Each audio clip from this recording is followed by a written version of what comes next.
and Nixon, but do you recall the most famous reindeer of all? Rudolph the red-nosed reindeer. Hello, everybody. It's another edition of Unbreakable the podcast. Ho, ho, ho.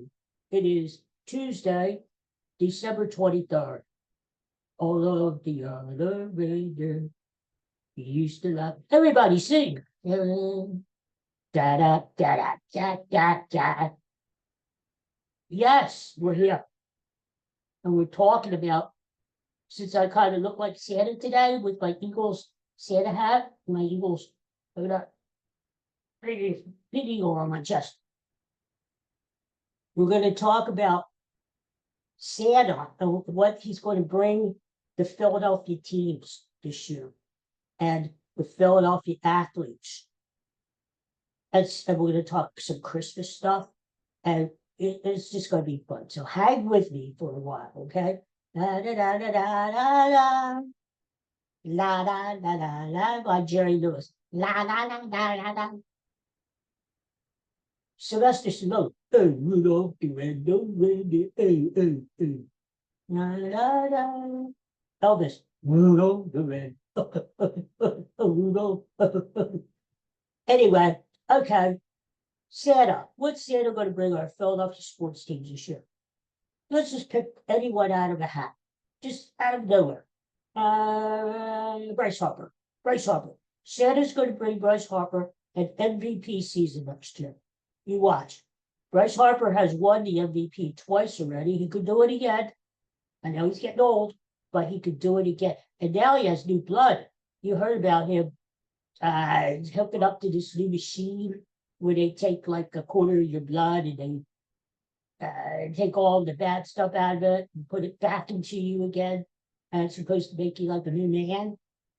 Well, Bryce Harper had that done. And so I think he's going to come back next year and he's going to have a hell of a season, especially after everybody, even the Phillies general manager said, oh, you got to play better. You got to play better. Bryce Harper is going to show. So there you go. That's what Santa's going to bring. Who else? Jalen Hurts. Santa's going to bring Jalen Hurts. Well, Jalen Hurts really doesn't need that much. He has a Super Bowl championship, Super Bowl ring, and he's already had a lot of good awards and stuff. Jalen Hurts, I'd say what you need to have is just tune out people. When they're bullying you and there's some idiots on the radio are saying, trade Jalen Hurts, bench Jalen Hurts stinks, blah, blah, blah. Tune that out, Jalen Hurts. Tune that out. You know you're good. You know you'll come through when the playoffs arrive. The Eagles have been there. They know how to win. And you're going to pilot this team back to the Super Bowl this year, whatever. Forget the Rams, forget the Lions and the Bears and the Tigers and Lions and Tigers and Bears, oh my, forget that. 49ers suck, forget them too. Eagles, going back to the Super Bowl this year. So forget all that. Okay, who else should we pick? Philadelphia Flyers, the team. Santa grants you a playoff berth. Santa can't bring a Stanley Cup this year. You don't want to do that. It's too soon. Santa will bring a Stanley Cup within the next 5 years. Okay. But right now, a playoff berth, the Flyers make playoffs. That's good. That's a step up. They're taking a step in the right direction. So that's what I say. Joel Embiid. What is Santa going to bring Joel Embiid other than a lump of coal in his stocking? Ho, ho, ho. No, I would say health, of course, good health. But I would also say, Santa, bring Joel Embiid some heart. Bring him a heart. Because, I'm not doubting that Joel Embiid is aching and hurt a lot. Man's making $60 million a year. $60 million a year. 6-0. And there are some nights he can't get out there and just slog around and drag his heavy ass up and down the court. He can't do that. He can't do that. Santa, bring Joel Embiid some heart, okay? What else? What else is Santa? Santa, bring Alec Bohm or something on the Philly. Alec Bohm. What is Santa going to bring him? Santa's going to bring Alec Bohm a one-way ticket out of town. Ho, ho, ho. Santa is going to grant Alec Bohm a nice place, a nice destination to end up after his winter, which is not Philadelphia. Because this Phillies team needs to, they can't run the same team back. They can't do it. This group has already proven they can't do it, okay? And so, Phillies, they re-signed Kyle Schwarber. They have a lot more work to do before the winter's over. They're rebuilding their bullpen. They still need some help. They need to sign JT Realmuto. If not, they need to find another catcher. They need another right-handed hitting outfielder. Probably another starter. It'd be nice to re-sign Ranger Suarez. Hint, hint, hint. But really, this team needs to redo itself because they can't bring back Alec Bohm. They just can't do it. He's a good player. He's a solid player at third base, but he's not a cleanup hitter, okay? Alec Bohm gets in the playoffs, and it seems like he loses his mind or something. I don't know. He just gets sort of intimidated, nervous. So sometimes a change of scenery is good. Ask Nick Castellanos, who's going to be, his sorry ass is going to be headed out of town too. Maybe they'll go in a package team, huh? Alec Bohm, Nick Castellanos, maybe add like Ivan Walker. I'm not big on title. Send them all off somewhere where they can live happily ever after. So my wish for Alec Bohm is a nice destination. Okay, who else should we pick? Saquon Barkley. What is Santa going to bring him? Well, I don't blame Saquon, for not having the year he had last year. I mean, who could? That's like Kyle Schwarber. He's not going to hit 5,600 again. He's not, maybe never in his career. I hope he does. I don't think he will. Some players have these career years that define their career, but they don't match them. And I don't blame him. I don't blame Saquon Barkley for not getting 2,000 yards again. He's just Saquon Barkley is what he is. So I wish him a burst of speed and energy as we enter the playoffs. Hopefully the offensive line is going to get better. The Eagles open up some more holes. Saquon, your time is coming in the playoff. I hope that first playoff game in Philadelphia, it snows like hell, just like it did last year against the LA Rams.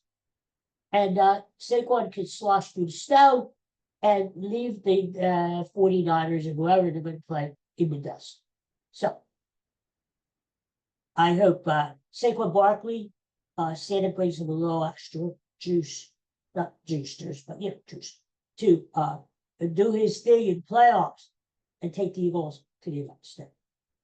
What else? Philadelphia 76ers as an organization.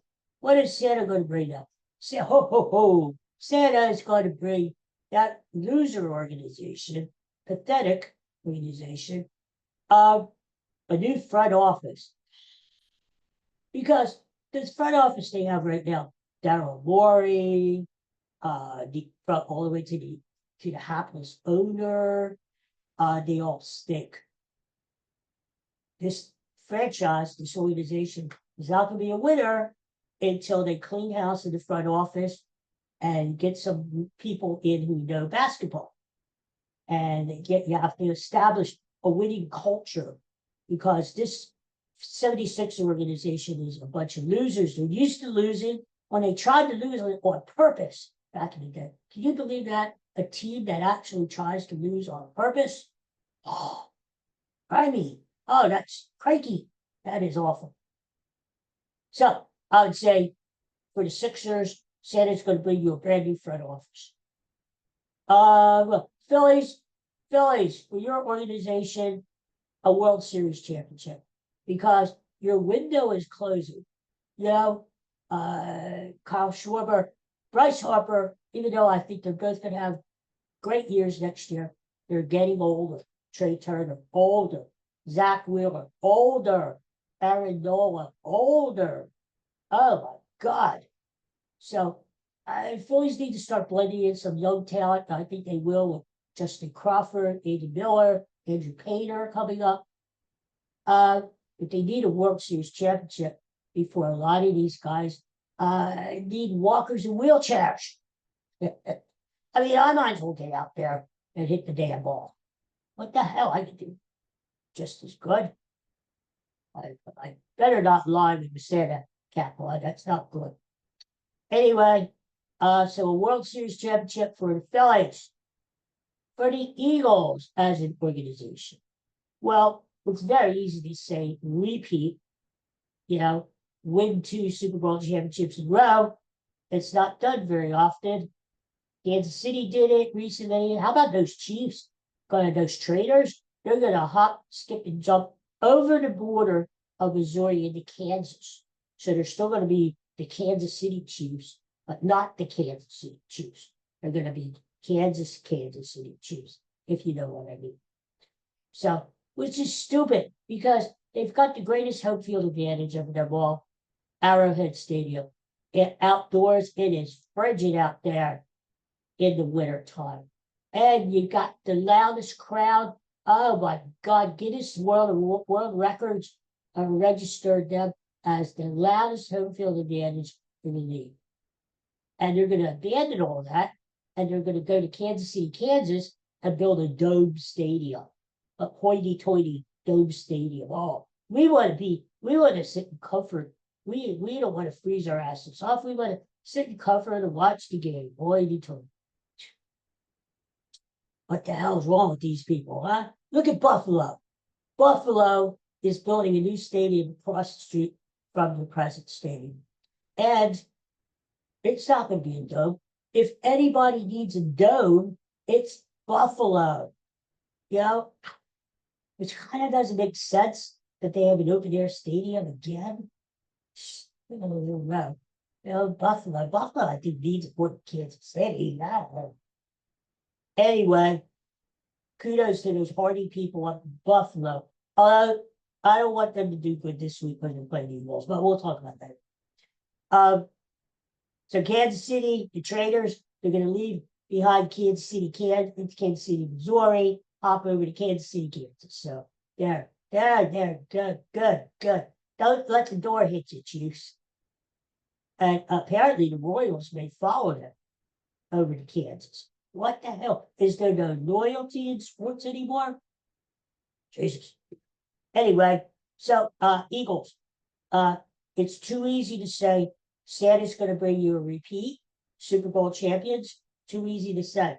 What Santa's going to bring the Philadelphia Eagles is a three-peat. Three-peat. You heard it first.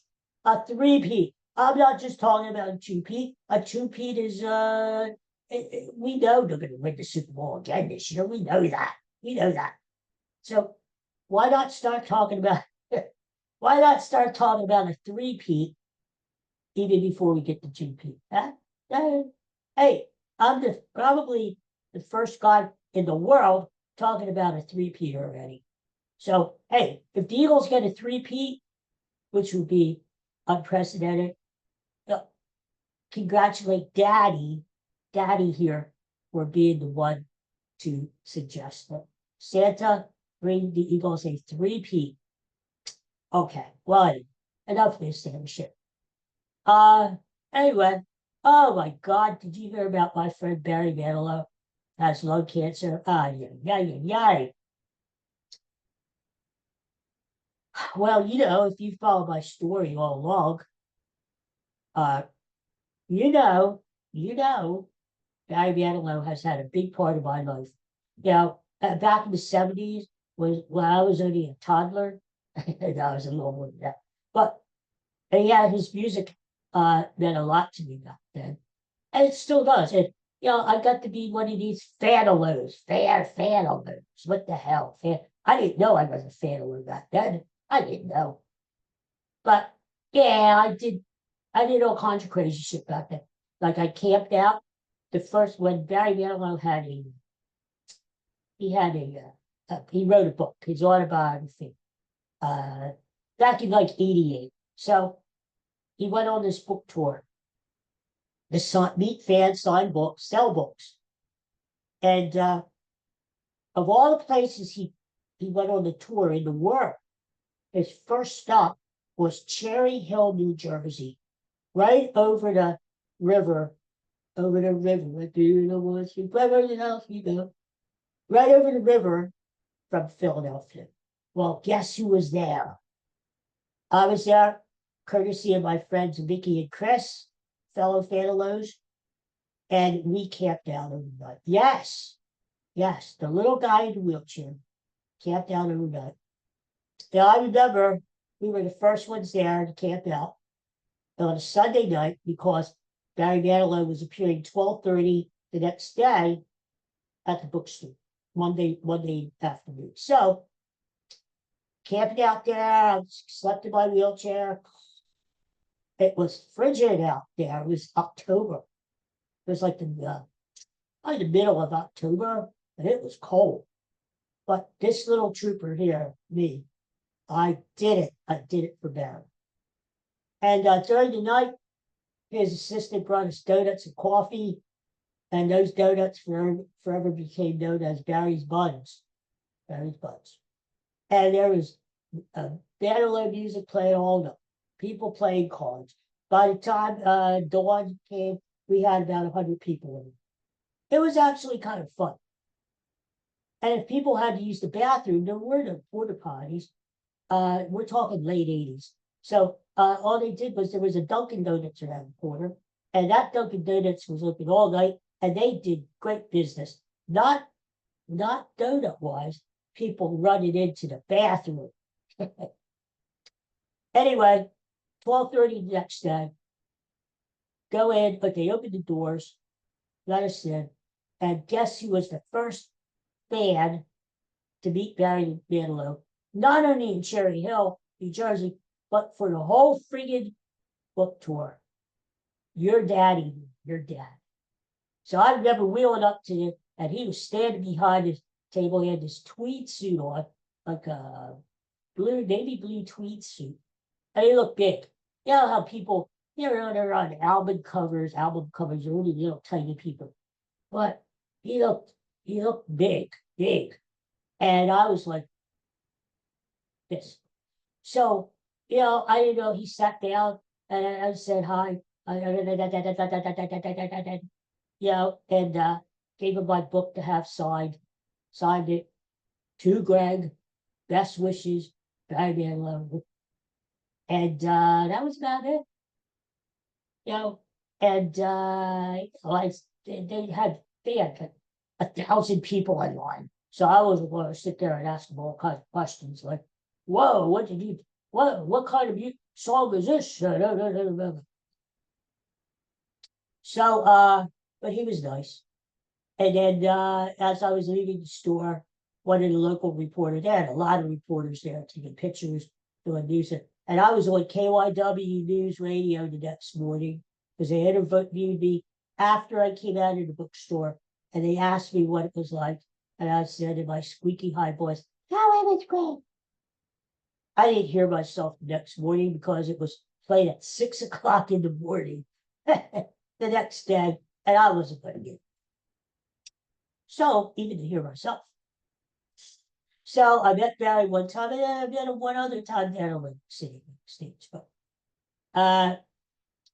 I wish Barry had a lot of health and Godspeed to him. I say a prayer for him because it's no fun to have cancer And lung cancer is not fun at all, from what I hear. And I know he was a smoker in his time. I knew that. I knew he was a smoker. And it's not good, you know?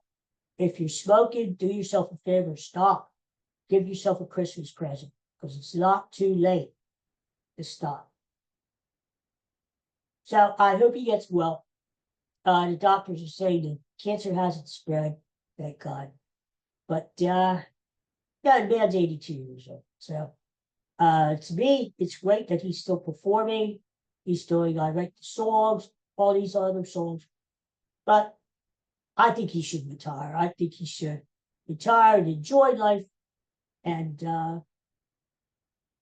be well and healthy. He has a new album coming out soon, I think January, called What a Time. What a Time. And it has been a great time being a Barry fan. I'm not ashamed to say it.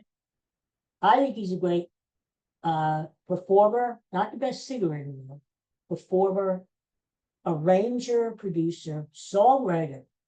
A lot of people don't realize he wrote a lot of the songs that he sings. So a lot of good fond memories, especially of a lot of friends I made along the way of being a Barry fan. Friends you make in a ticket line, or camping out, or fan clubs, or at concerts. You know, you meet a lot of nice people along the way.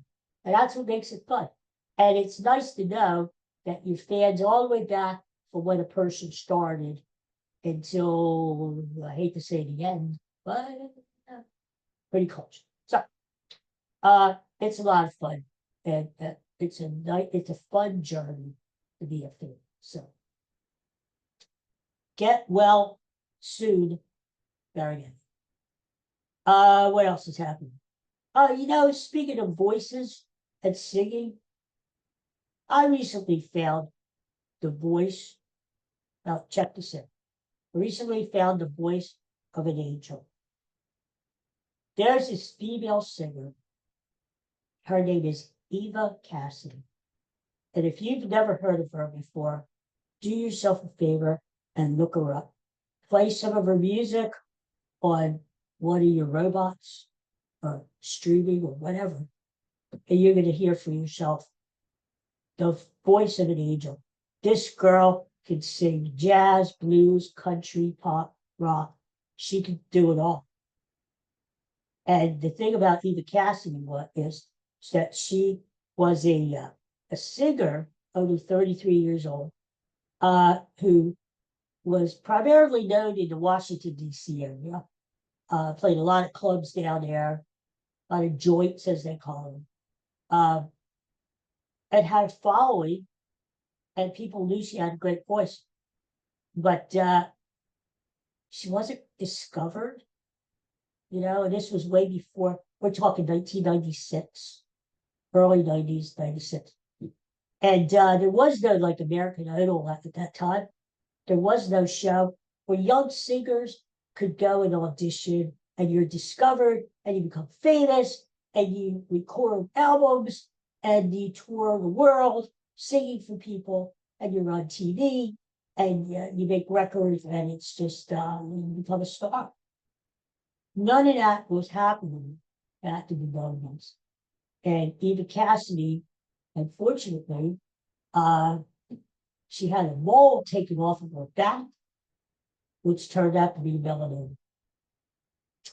And when they thought that they had it all, she started having pain in her hips. And it turned out that the cancer, unfortunately, metastasized to her bones, into her lungs, and she died in November 2nd, 1996. Well, guess what happened? 2 years later, her friend, one of her friends, who she used to play in the band with, the bassist, was over in London, England, and had tapes of Eva. And he had a friend over there in England who was a DJ for the BBC Two. Gave the friend the tapes and said, you gotta listen to this girl. You gotta listen to this voice. She's tremendous. DJ listened to it, he put Eva Cassidy, Unknown, on the BBC radio, they went crazy. People heard it, went crazy. She did Time After Time, the old Cyndi Lauper song, Over the Rainbow, Judy Garland, Fields of Gold by Sting. This is all like acoustic guitar, but she had a backup band too for some reason. And she started to become famous. Albums went to #1 in England. Sold 10 million records. And suddenly became known years after she passed away. And as the years go on, more people discover the greatness of Eva Cassidy. Not related to David Cassidy. Nope. This is a different Cassidy. So, book came out about her around 2007, 2006. And another biography came out in 2023. And people are just starting to discover her. Sting even said he heard the version of Fields of Gold that Eva Cassidy recorded, and he said, she sings it better than I do. And Sting was the guy who wrote the song. And he said stuff like, she's got an amazing voice. It's almost like magical calling. Paul McCartney, the Beatle, is a fan of Eva Cassidy. She's just this unknown who's tremendous. They've thought about doing a picture of her life. That kind of hit a snag from what I understand. But the family, her family, kind of thought either Kirsten Dunst, what's her name? Dunst. She played in Spider-Man. Or that little girl who played in the Harry Potter. Emma Watson would be good to play Eva. Eva had blonde hair, blue eyes, short, petite little girl, 5 foot. So we'll see. Maybe they're making all kinds of bio pictures about music stars. So maybe Eva Cassidy will get one made about her life. But what a voice! And to think that she went undiscovered and she died not really knowing how great she was, And that's sad, but we do, thank God, we are blessed to have music.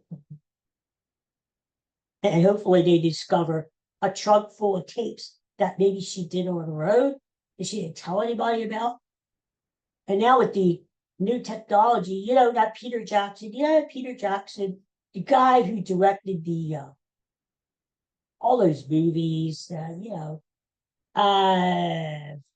Hobbit movies, and he did the Beatles thing. The Get Back documentary thing, and then he helped with Now and Then, the song that John Lennon wrote that you could barely hear on this tape recording. Remember that? About a year ago. Peter Jackson, with new technology, was able to isolate John Lennon's voice to get out of that crinkled cassette tape, put it on, like a disc or whatever you call it, record it, have the instruments around it. Paul and Ringo helped, and Now and Then became classic, is a classic. So he did the same thing for Eva Cassidy. This unknown, Peter Jackson, knows her, did the same thing, got her voice, picked it out of a cassette, and put the London Symphony Orchestra behind her voice. Because she had to tell her friends it was her dream while she was still alive to sing with an orchestra. So there you go. So you just never know. I think the lesson for us is don't give up on your dreams. If you're out there struggling, if you're a musician or artist, or you're just, you're doing the daily thing. You're an accountant or a lawyer or whatever. You're a nurse, whatever. don't give up. Just keep going, right? You have greatness in you every day, no matter what you do. Share that greatness with other people and let them see you shine, just like people eventually saw Eva Cassidy shine. So, anyway, there is Coco saying Merry Christmas and Happy New Year to everybody out there. I'll probably be back by Sunday. We're going to talk about the Eagles playing in Buffalo. Eagles can't get the #1 seed anymore. Sorry to say. But they're in the #3 seed right now, which means right now, if the season ended, they would be playing the San Francisco 49ers at the lake. But there is a chance if the Eagles win their last 2 games and the Chicago Bears lose their last 2 games, that the Eagles can jump up to #2, which is important because they would get home field advantage all through the playoffs, other than the #1 seed, who could be the Seattle Seahawks or the LA Rams or the San Francisco 49ers, and one of they won't tell. So it is important that the Eagles kind of try to win their last 2 games, there is a possibility that the Eagles could drop down to #4 in the rankings, although I don't think that's going to happen. So let's hope the Eagles go up to Buffalo, wind, snow, rain, whatever happens up there, cold, and goes up there and kicks the Bills' butts. Yeah. But we'll talk about that later in the week, okay? Everybody, enjoy your Christmas. Merry Christmas. Happy Festivus to those who celebrate. Happy Hanukkah. Happy Kwanzaa. And just enjoy, enjoy your holiday celebration. At Christmas Eve, I got to tell you before I go, my dad was Italian, so we always had the, if not the 7 fishes. Do you ever hear the 7 fishes you have on Christmas Eve? Well, we didn't have all 7. Let's say we had like 2.5 fish. 2.5 fish. Sounds like a comedy series. 2.5 fish, starring Martin Ritt. Yeah, we'd have flounder, a nice piece of flounder, French fries with the coleslaw, and then we would have these little fish called schmelts or smelts. You take the bone out there. They were okay. They were okay. They were good. And so that's how we celebrated Christmas Eve. Many, many years. And a lot of my friends out there, especially Italian friends, have macaroni and gravy on Christmas Eve too, along with the 7 fishes, which is great. So, however you celebrate Christmas Eve, go to church, sing Christmas carols, and remember the reason for the season. Jesus was born on Christmas Day. And just have fun with the family around you and friends. And this is the Christmas season. Sing Christmas songs and have a lot of fun. Watch football. Actually, you know what? It's not a good thing. I'm against football on Christmas. Not a good thing that they have 3 games, NFL games on Christmas Day, because that may take away from the family stuff that's going on, So I'm not one, even though I love football, I'm not one advocating watching football at Christmas Day. There's a lot more stuff to do with your family and stuff to do. But hey, if that's what you're going to do, watch football, more power to you. Have fun. I hope you achieve it. Okay, everybody. See you after Christmas. Merry Christmas. Merry Christmas. Ho, ho, ho. Ho, ho, ho. I got to start growing a beard about this. What do you think? Yeah, I'll cover up this baby face. I don't know about it. Maybe for Easter, huh? Okay. Everybody, Merry Christmas. Happy New Year. See you soon. Bye.